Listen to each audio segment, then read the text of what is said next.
तो मोबाइल की रेडिएशन बहुत नुकसान करती है, खास करके 15 साल तक। दुकानों पे आपको छोले समोसे मिल जाएंगे, 10 रुपए की चाय। अगर 10 रुपए का हम फल ले आएंगे तो 2 लोग घर में जरूर। या आप लोग योग से जुड़ जाइए, आहार विहार से जुड़िए, युक्त आहार विहार से। बिल्कुल सर, हम इसी में आगे बढ़ते हैं। जैसे बहुत से लोगों का होता है कि आयुर्वेदिक अच्छा है, होम्योपैथी अच्छा है या एलोपैथी अच्छा है। नहीं, बहुत अच्छी बात आपने कही। और ऐसी जो बीमारियां कहीं ना ठीक हो रही हैं, हम तो आयुर्वेदिक डॉक्टर हैं, लेकिन हम इस विश्वास से कह रहे हैं आपको, जो कहीं ठीक नहीं हो रहे हैं, उसमें अगर होम्योपैथी के 1-2 प्रयोग आप करेंगे तो निश्चित रूप से बहुत बड़ा परिवर्तन। जैसे अब हम आगे बढ़ते तो बच्चों में कंसंट्रेशन बढ़ाने के लिए आप कुछ बताइए हमें टिप्स। देखिए, सबसे पहली चीज है, बच्चे जब होते हैं तो उनके हार्मोन्स का विकास होता रहता है। हाँ। तो उनमें हमें बहुत परेशान नहीं होना है जी। धीरे धीरे करके। क्या होता है, बच्चे जब थोड़े बड़े होने लगते हैं तो उनको प्रकृति के साथ जुड़ना चाहिए। उनको खेलने का, अभी खेलने के ग्राउंड नहीं है, जी। है ना। लोग बच्चे हैं घरों में, पढ़ाई कितना बड़ा बोझ उनके ऊपर है। आपको बताएं, कुछ ऐसे स्कूल और विद्यालय हैं, जी। हम नाम नहीं लेंगे उनका, बिल्कुल बिल्कुल। जहाँ पर खेलने के लिए 2 घंटे मिलते हैं। उनका बायां और दायां मस्तिष्क दोनों विकसित किया जाता है। और दूसरी बात यह है कि उनको खेलने का पूरा मौके मिलने के साथ एग्जाम नहीं होते वहां पर। वहां 5th तक कोई एग्जाम नहीं, सब ऐसे शाम तक पढ़ने जा रहे। क्यों बच्चों को इतना बोझ डाले? हम तो कहते हैं नियम में 5 तक कोई एग्जाम नहीं। विदेशों में कई जगह ऐसे हैं। सही बात है। उनको प्रेशर नहीं, उनको खेलने का मौका मिले, उनका ब्रेन विकसित हो, डेवलप हो रहा है। इसीलिए हम लोग एडीएसडी बोलते हैं इसको।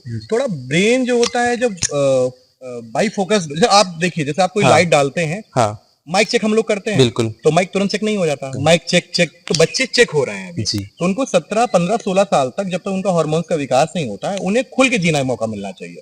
उन पे बोझ बैग का नहीं डालना है, उन्हें वो नहीं करना है। और जब अगर ये करेंगे तो फिर निश्चित रूप से उनका 17-18 साल में वो कंसंट्रेट हो जाएंगे। और खास करके जो बड़े बोर्डिंग है, जिनमें लाखों रुपए फीस, उनमें इसके ऊपर काम, बच्चों को तीरंदाजी भी कराई जाती है, घुड़सवारी भी कराई जाती है, तालाब में भी खेलते हैं। अभी हमारा बच्चा घुलने लगे तो मम्मी डांटने लगती है। सही बात है। तो बच्चों को विकसित होने देना है। आजकल क्या होता है कि माँ बाप जो होते हैं, अपना थोड़ा सा काम करना है तो बच्चों को मोबाइल देख 2 मिनट देखो, तो ये चीज नहीं करनी चाहिए।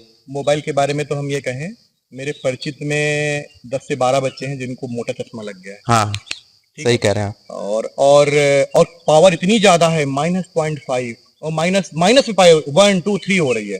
तो मोबाइल की रेडिएशन बहुत नुकसान करती है, खास करके 15 साल तक तो बहुत है। तो उन्हें मोबाइल बिल्कुल नहीं देना है। हाँ, थोड़ी देर टीवी दूर से वो लोग थोड़ा बहुत देख सकते हैं।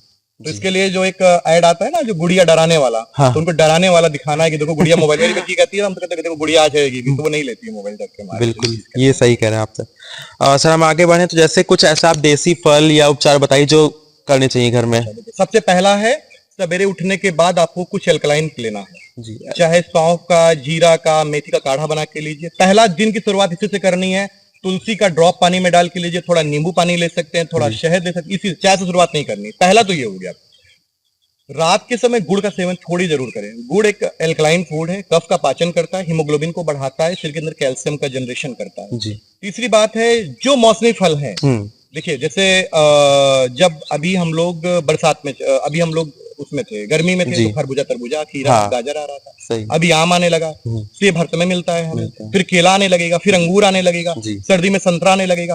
तो मौसम के अनुरूप सस्ते फलों का हम लोग सेवन करें, लेकिन आधा ही फल खाना है हमें। और अगर हम फल नहीं खरीद सकते तो गाजर, खीरा, चुकंदर, ये सब अपने खाने में जरूर शामिल करें हम लोग। इसको अगर हम करेंगे तो हमारा भाव, लोग कहते हैं पैसे नहीं है, हम पान खाते हैं, चाय समोसा खाते हैं, हर दुकानों पे आपको छोले समोसे मिल जाएंगे, 10 रुपए की चाय में। अगर 10 रुपए का हम फल ले आएंगे तो 2 लोग घर में जरूर खा लेंगे। इसका हमें ध्यान रखना है।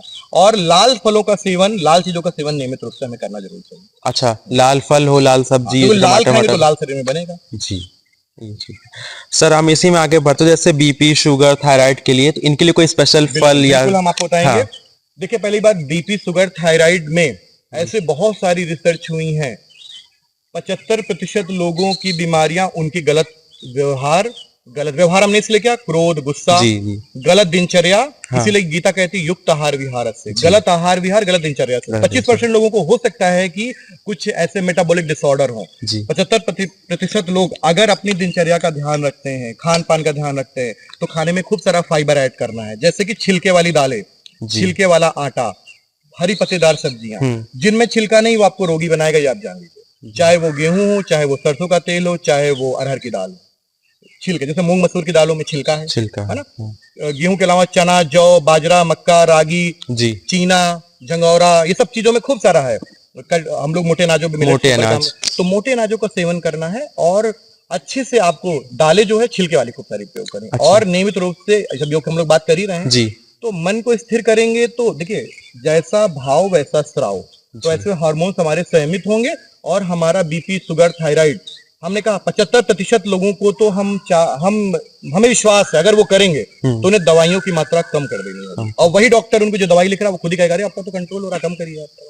सही तो बात। टिप्स उसका यही है कि आप लोग योग से जुड़ जाइए, आहार विहार से जुड़िए, युक्त आहार विहार से। बिल्कुल सर, हम इसी में आगे बढ़ते हैं। जैसे बहुत से लोगों का होता है कि आयुर्वेदिक अच्छा है, होम्योपैथी अच्छा है या एलोपैथी अच्छा है। नहीं, बहुत अच्छी बात आपने कही। हर पैथी की अपनी एक मर्यादा है। जी हर पैथी अपने में संपूर्ण भी है, अपूर्ण भी है। जी। तो जैसे कि जहां पे हमें, जैसे हम आयुर्वेद की बात करते हैं, आयुर्वेद हमारी वाइटल एनर्जी पे काम करता है, हमारे आंतरिक स्रोत पे जाके काम करता जी है, हमारे ऑर्गन पे काम करता है जाकर और उसे वहां से हील अप करना प्रयास करता है, इसीलिए उसमें समय लगता है। एलोपैथ क्या करता है हाँ। कि आपके लाक्षणिक उपचार कर देता है अच्छा। और वो भी जरूरी है। हाँ। पैर टूट गया है, तुरंत आपने सर्जरी करा ली, इंजेक्शन लगा लिया, पैरासिटामोल खा ली, बुखार उतर गया। एलोपैथ एक रिसर्च बेस्ड मेडिसिन है, पैथोलॉजी बेस्ड मेडिसिन है, जो रिपोर्ट में आता है उसके हिसाब से एलोपैथ हाँ, डॉक्टर उस काम करते अकॉर्डिंग हैं। इलाज होगा। और एलोपैथ में रिसर्च बहुत हुए तो वो उसकी भी है। होम्योपैथिक उपचार जो है अगर हम कहें तो हमारे ही भीतर, जी हमारे ही भीतर, जैसे कि हम लोग ये कहते हैं ना जैसा भाव वैसे हमारे मित्र का, तो हमारे भीतर ही उत्पन्न व्याधियों से ही उसी से औषधियां बनाई उन्होंने। अच्छा। इसको हम लोग बोलते हैं कि सिम्टम बेस्ड। जैसे कि इसकी रिसर्च, इसकी खोज भी आप देखेंगे तो मलेरिया के बाद ही उनको लगा कि ये पौधे का पौधा लेने के बाद, ये गोली लेने के बाद मुझे वैसा ही भाव पैदा हो रहा है। जी तो उन्होंने जो भी रिसर्च की बहुत नैनो टेक्नोलॉजी के ऊपर, अगर हम कहें तो इतनी माइन्यूट मेडिसिन होती है कि वो नैनो टेक्नोलॉजी के रूप में जाती है, जाकर के हमारे आंतरिक सोर्स के ऊपर जाकर के वो उस जगह से जाके ठीक करती है। इसीलिए हम लोग कहते हैं ना कि होम्योपैथिक आध्यात्मिक ऊर्जा की तरह कार्य करती है। और ऐसी जो बीमारियां कहीं ना ठीक हो रही हो, हम तो आयुर्वेदिक डॉक्टर हैं लेकिन हम इस विश्वास से कह रहे हैं आपसे, जो कहीं ठीक नहीं हो रही हो उसमें अगर होम्योपैथी के 1-2 प्रयोग आप करेंगे तो निश्चित रूप से बहुत बड़ा परिवर्तन आएगा। प्रताप सिंह है, मैं पेशे से एक आयुर्वेदिक चिकित्सक हूँ और नेचुरोपैथी, योग और रेकी हीलिंग का कार्य भी हम अपने जनपद रायबरेली में आसपास के जनपदों में करते हैं। तो ये सेवा का कार्य है और भारत सरकार का इस मंत्रालय से भी जुड़े हुए हैं। मेरा खुद का केंद्र है वेदांत आरोग्यम के नाम से और यहाँ नियमित रूप से योग की क्लास होती है, निःशुल्क योग क्लास होती है। और जिसको भी हमसे सेवा लेना है, मेरा मोबाइल नंबर आपके पास है, मेरा चैनल है। बाकी आप जो हमारे, आप सभी लोगों को बहुत बहुत धन्यवाद।